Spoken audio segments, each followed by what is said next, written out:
Se tem o dinheiro parado e nunca investiu e quer começar a rentabilizar as suas poupanças, então este episódio é para si. Aqui no Money Bar vou deixar dicas para quem se está a iniciar no mundo dos investimentos. Olá, o meu nome é Bárbara Barroso, sou especialista em educação financeira e finanças pessoais e sejam bem-vindos ao Money Bar. Money! Here we go!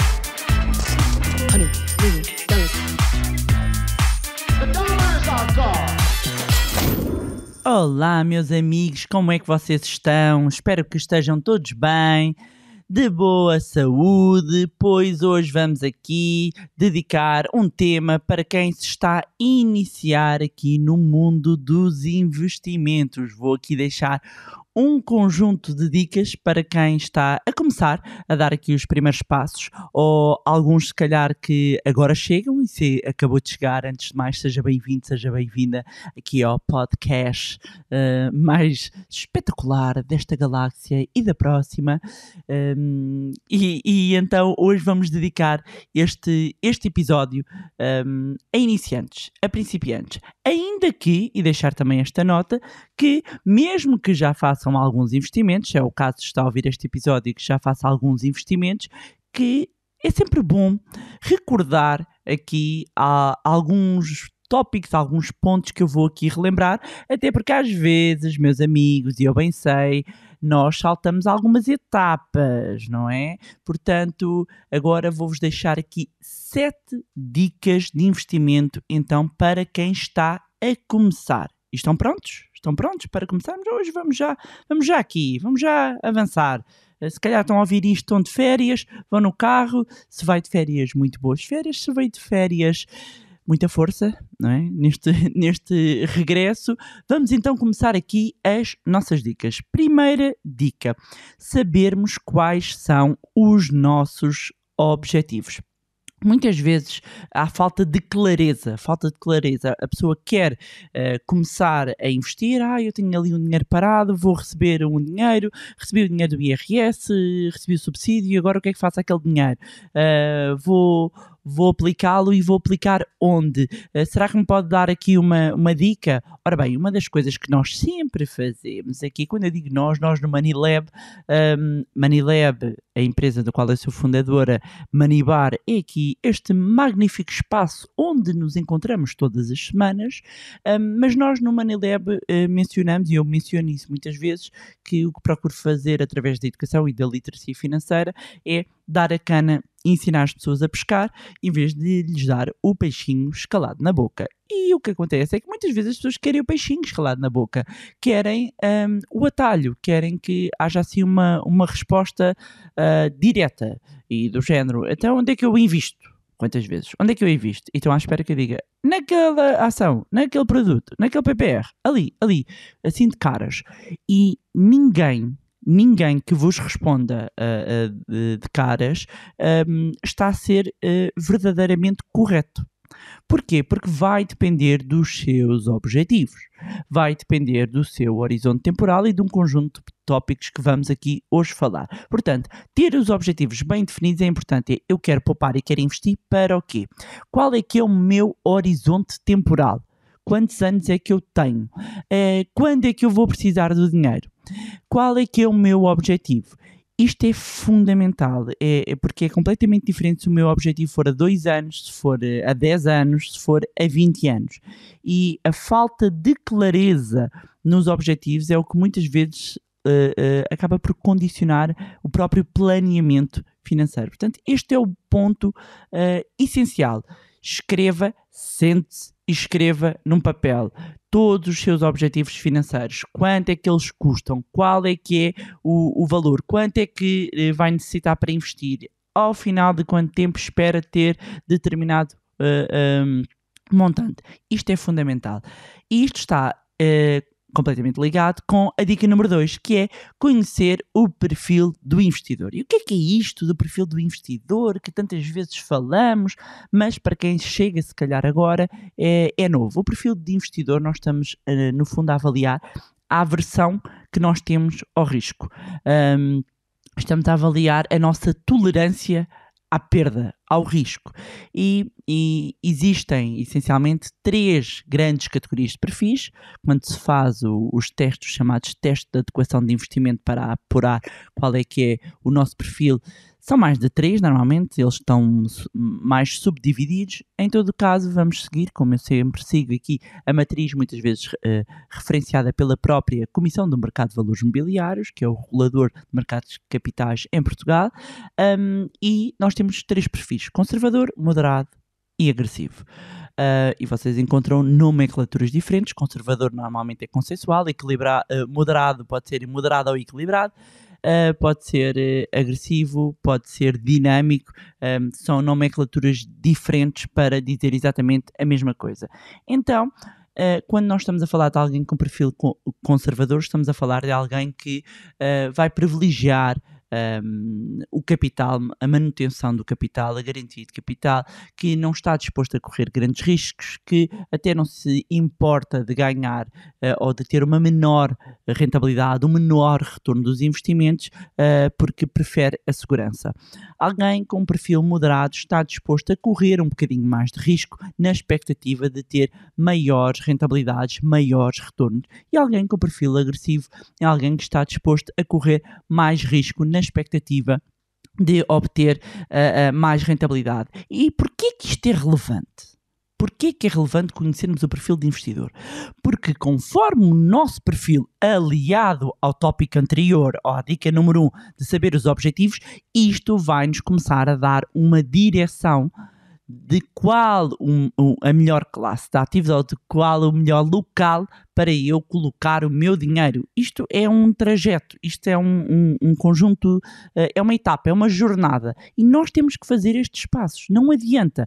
E mesmo que vocês perguntem a alguém, e perguntar a alguém credenciado, perguntar a alguém sério, qualquer pessoa que saiba o que está a fazer e que não tenha o intuito de enganar ninguém e que atua na área, assim que vocês perguntam onde é que eu coloco o meu dinheiro, naturalmente vão perguntar qual é que é o seu horizonte temporal, qual é que é o seu perfil de risco, para que é que vai precisar do dinheiro.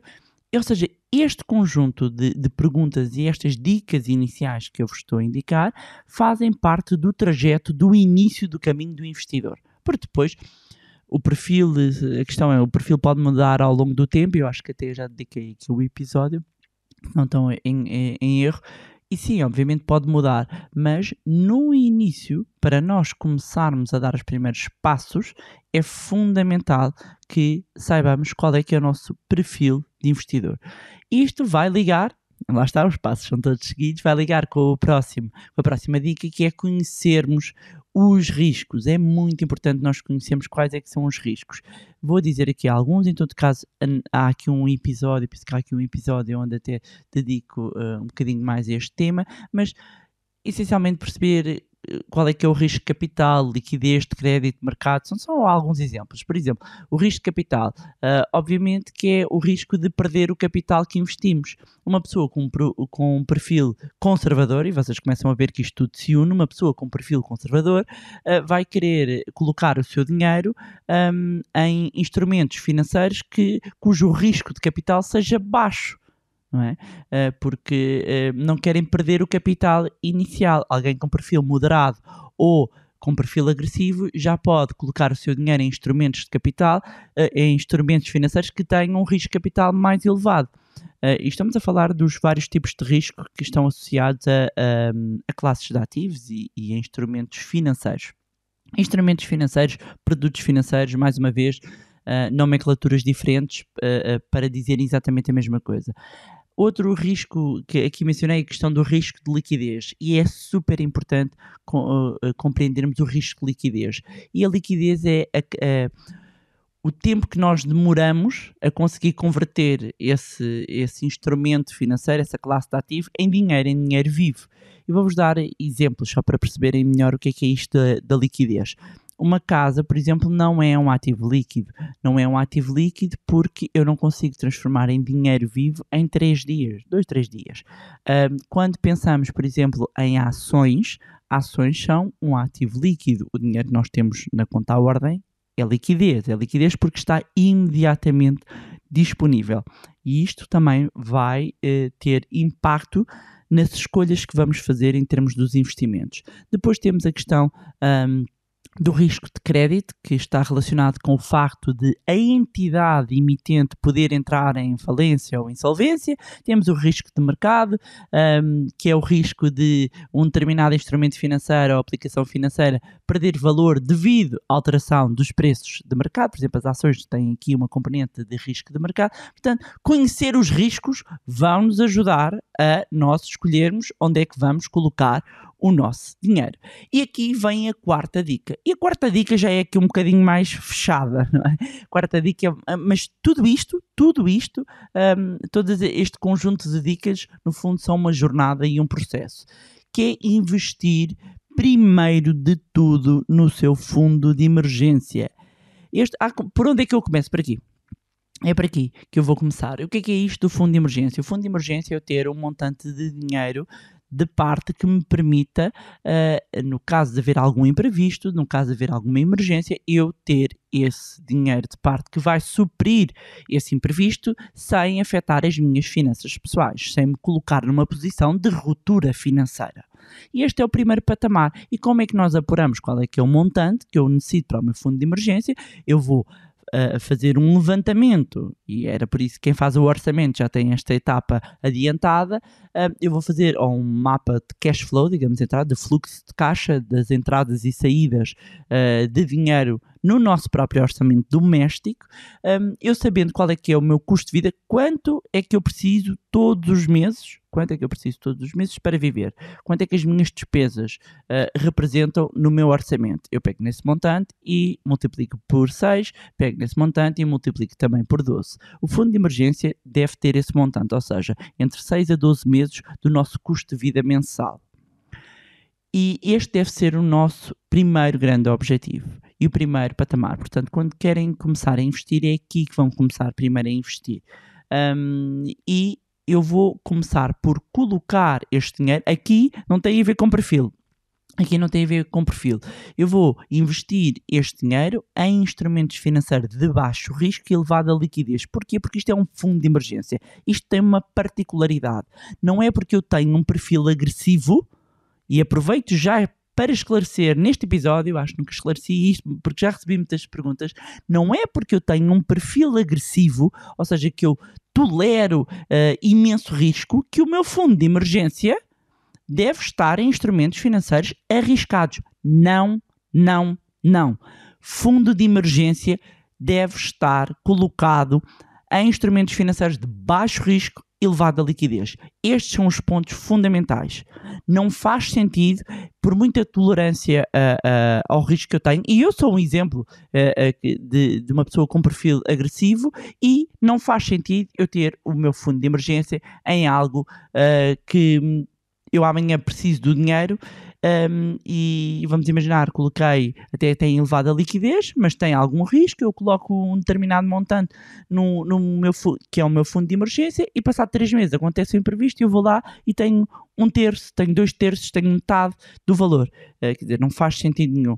Portanto, quando nós estamos a começar no nosso mundo dos investimentos, este acaba por ser o nosso primeiro passo. E é um investimento porque idealmente este dinheiro também deve estar aplicado, mas cumprindo estas premissas. A quinta dica, quando nós estamos aqui a dar os primeiros passos, é diversificar. Diversificar os investimentos, mas pouco a pouco. A diversificação é aquilo que nos permite reduzir o risco, e há uma expressão muito utilizada nos mercados financeiros, que é não pôr os ovos todos no mesmo cesto. Porquê?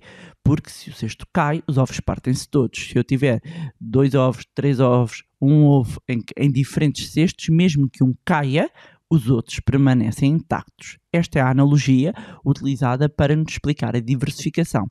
Quando eu tenho o meu dinheiro aplicado em diferentes classes de ativos é diferente de instrumentos financeiros, e quando eu tenho o meu dinheiro em ações, em imobiliário, em ouro, o comportamento destas classes há umas que têm mais correlação e outras menos correlação, mas não vou complicar porque este episódio é para iniciantes. Quando uma sobe, a outra pode atenuar, ou seja, e mesmo dentro da mesma classe de ativos, nós podemos estar numa classe de ativos e depois temos um investimento exposto a mercado norte-americano, o outro está à Europa, o outro está a mercados emergentes, e há alturas em que um está a subir e o outro pode estar a descer, há alturas que um pode estar estável e o outro sobe, e isto depois, quando nós vamos olhar para a nossa carteira no todo, nós vamos ter aqui este risco rebalanceado. Mas para quem está a começar, é importante seguir então passo a passo.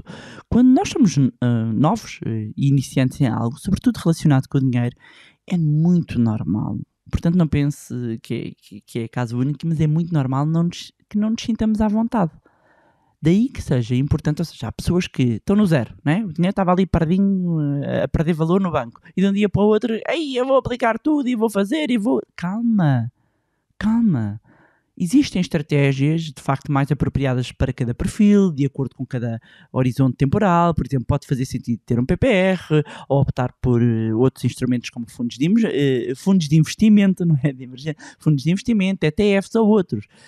Isto agora estava aqui, até me estava a lembrar por estar a fazer esta descrição, que ainda esta semana recebi um e-mail de uma aluna nossa que fez o curso do Zero à Liberdade Financeira, a contar toda a mudança.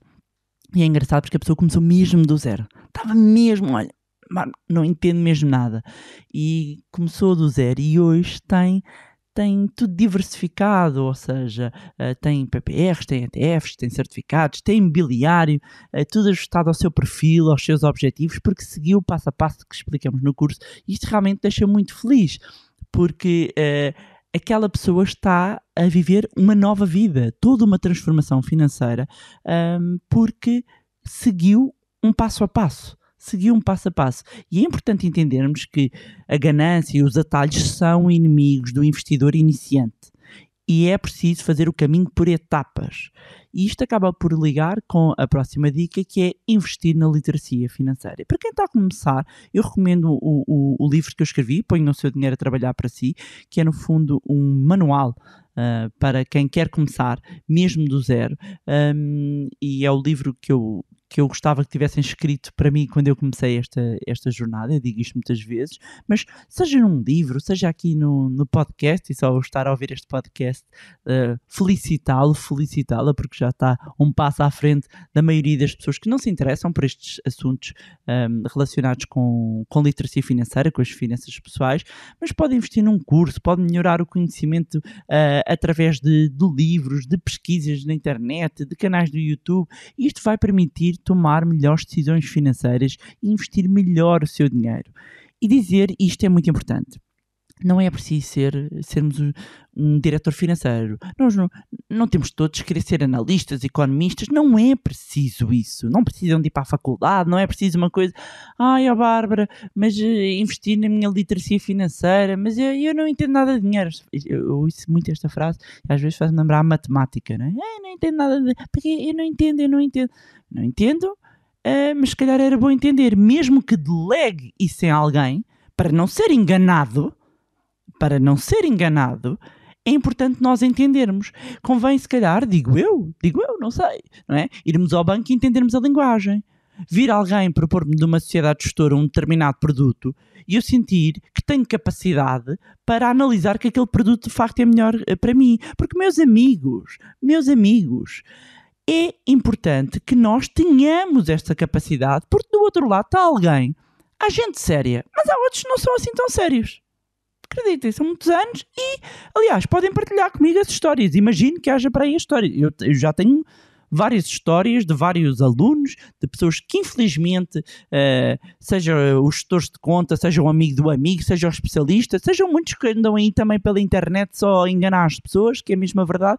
Quantas vezes vamos, porque eu quero delegar, eu confio, como eu não tenho literacia financeira para perceber se a pessoa, aquilo que me está a dizer, se é verdade, se é bom, se não é, eu caio, amigos, e depois, desculpem a expressão, mas dá barraca. E depois é chorar pelo leite derramado. dizer que não é o final do mundo, ok? Não é o final do mundo. Mas, muitas vezes, era evitado. Era evitado se eu tivesse a capacidade de olhar e perceber, caramba, que taxa é esta? Epá, isto não faz sentido nenhum. O quê? Mas está-me a propor, mas este PPR tem isto? Calma, o meu perfil não é este. Se nós tivermos esta literacia financeira, daí eu insistir, e vou sempre insistir, e há anos que insisto, e há anos que faço programas para escolas também. Aliás, nós no Manilab desenvolvemos programas, não ficamos à espera do Estado e desenvolvemos programas para escolas e para jovens, e já tive a oportunidade de dar desde pequeninos, 5, 6 anos até 90 e tal anos, portanto já apanhei aqui todas as gerações, e posso-vos dizer que muitos erros financeiros tinham sido evitados. Muitas famílias até não teriam colapsado se entendessem pelo menos as bases. Não é preciso ser economista, mas é fundamental nós entendermos as bases. Não é preciso ser analista, não precisam de ir para a faculdade, mas precisam de querer entender. E não sou eu, Bárbara, que vos vou abrir a cabeça, por muito que eu tenha vontade de que a literacia financeira e a educação financeira melhore em Portugal. Eu não posso abrir a vossa cabeça. Eu posso fazer este podcast, que é o meu momento altruísta, em que estou aqui a entregar conteúdo gratuito. Posso passar o meu conhecimento nas nossas formações, posso passar o meu conhecimento através de livros, mas eu não posso abrir a vossa cabeça. Vocês têm de querer. E uma coisa que nós temos que entender é que todos nós lidamos com o dinheiro, precisamos lidar com o dinheiro, e portanto, pelo menos saber as bases vai-nos só ajudar. Acreditem, não vai prejudicar. E 7ª dica: termos paciência e disciplina. A consistência aqui é a chave. Não queira tudo para já, os resultados para ontem, em 2 dias. Isso não existe. E quem promete resultados em 2 dias, ou não sabe do que está a falar, ou não está a ser sério, está a tentar enganá-lo, está a tentar enganá-la. Portanto, termos paciência, ter disciplina. Muitas vezes, talvez aqui pelos filmes, pela parte mais de trading dos mercados, há aqui todo um elan à volta dos investimentos, e que nos faz achar que aquilo é super dinâmico. Vemos ali a compra e a venda das ações e os filmes a venderem-nos muito isto, mas a verdade, aquilo que nos vai ajudar a crescer património, a ajudar-nos a atingir os nossos objetivos, tem muito a ver com paciência, disciplina e consistência. É muito mais boring do que às vezes se faz pintar. É o que eu digo, talvez Hollywood, não sei de onde é que vem um bocadinho esta ideia. Acredito que sim, que acabamos por ter essa influência através dos filmes, não é? Toda uma vida glamourosa e de milionários, e é tudo ali com uma grande adrenalina, e de facto há uma adrenalina, e eu gosto de mercados, e há uma adrenalina, e eu vibro com isto. Mas para um pequeno investidor, para uma pessoa que tem o seu trabalho, que quer simplesmente rentabilizar as suas poupanças, é isso, acreditem: consistência, paciência e disciplina. E pronto, era isto que tinha para vos trazer mais um magnífico episódio do podcast Money Bar. Relembrar que vamos ter muito em breve novidades relativamente ao nosso curso do Zero à Liberdade Financeira. Quem quiser tem o link para a lista de espera aqui na descrição. Já sabem que podem acompanhar-nos no Facebook, Instagram, aderir ao nosso Telegram. Todos os links eu deixo sempre aqui na descrição. Não se esqueçam de subscrever a nossa newsletter. E mais uma vez, não se esqueçam de subscrever o podcast onde estiverem a ouvir. Se gostaram do conteúdo e acham que vai ser útil a outras pessoas, partilhem. Quanto a nós, encontramos-nos no próximo Money Bar. Money! Here we go! $100 million. The dollar is our God.